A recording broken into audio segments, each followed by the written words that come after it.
So I thought I'd do a small quick introduction video to the Olivetti Lettera 32 that you might already have.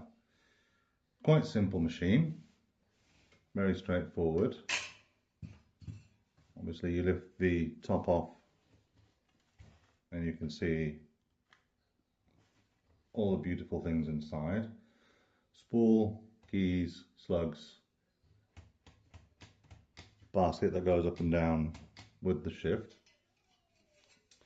So once you've purchased it, I think the best thing to do first would just be a test run. Make sure all the keys work, make sure the return carriage works, springs, bell, everything.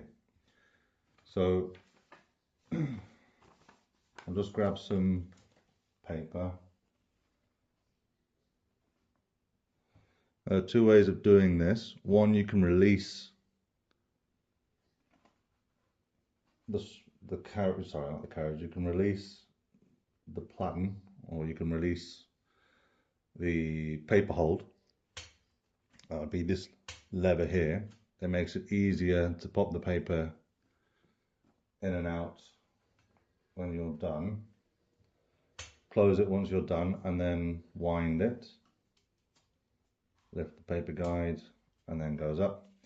A tip I like to give is roll it up all the way, corner to corner, and then you can see, you probably can't see it on the camera, sorry, but you can probably see if it's square. If it's not square, then what I like to do is release the paper.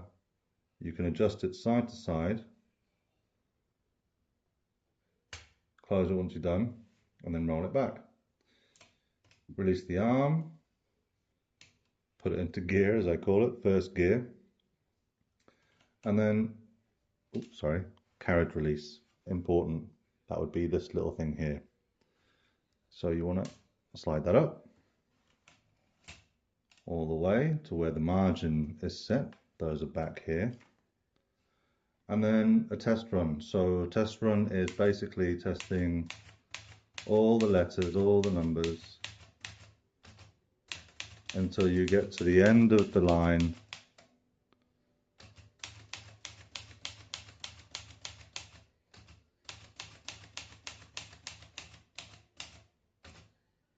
It won't ding because I've got the margin at the end here, but if I advance, you can see that it should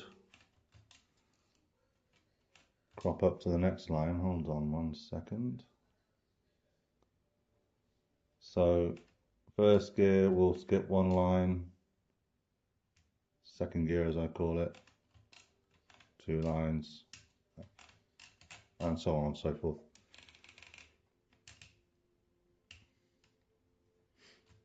If I set the margin, what you do is you press down here at the end and you bring it all the way to where you want your margin to be according to the paper that you're using. So I'm using A5, so I'll just put it on 50 mil at the moment. And then what I can do is press shift lock, as you call it now, or caps lock, sorry. And then everything should come out.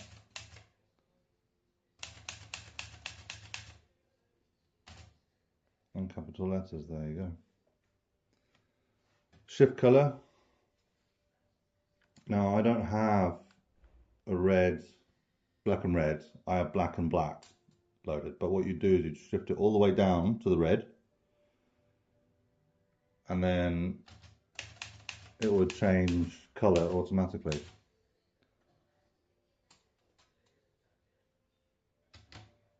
That's pretty much it, really. And then if you want to release the paper, open, slide it out, and that's that.